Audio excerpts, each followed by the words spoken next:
It's pronounced leiomyosarcoma, and the first time I heard that frightening word was back in 1996 in an oncologist's office in New York City with my wife by my side.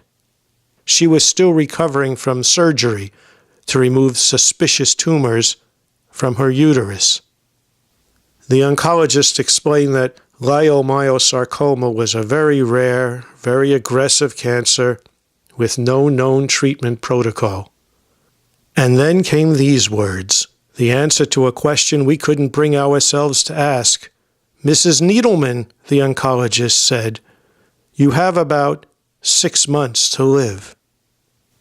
In the following months, my wife tried every type of alternative medicine treatment she could find, but the CAT scans and MRIs confirmed that the cancer had metastasized and was growing. Our thoughts were focused on what was happening inside, but the rest of the world was looking outside, into the night sky. Astronomers using powerful telescopes showed us pictures of a faraway light in the darkness that was growing larger and brighter with every passing week.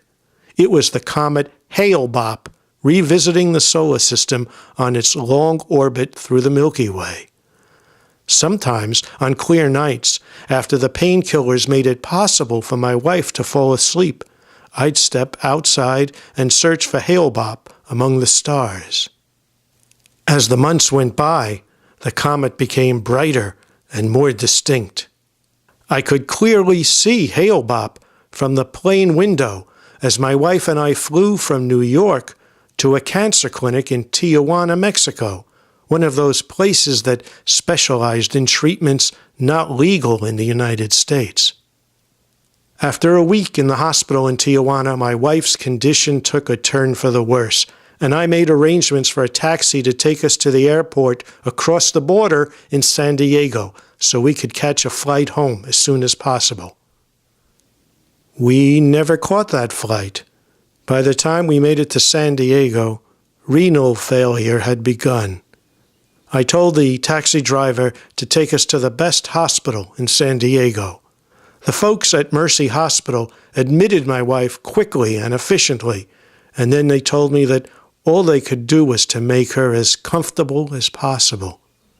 This was about 6 months after our meeting with the oncologist back in New York City. As my wife struggled to take her last breaths, Comet hale-bopp had come to its closest point to the Earth.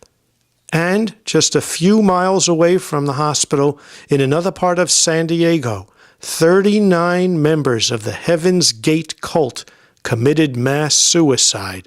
They took their own lives because they believed their souls would rise up to the comet.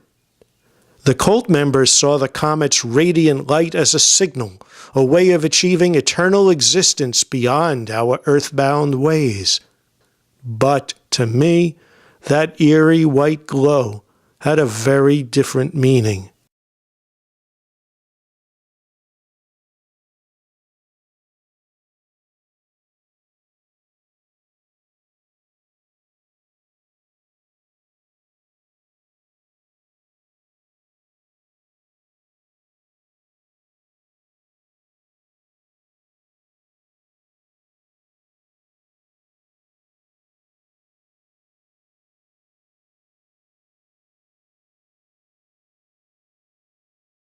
A week later, after the cremation, I caught a night flight home to New York with my late wife's ashes. During the cross-country flight home, hale-bopp stared at me through the plane window like a cold, unblinking eye. And for many years afterward, when I closed my eyes, I thought I could still see the comet's light piercing the darkness that surrounded me.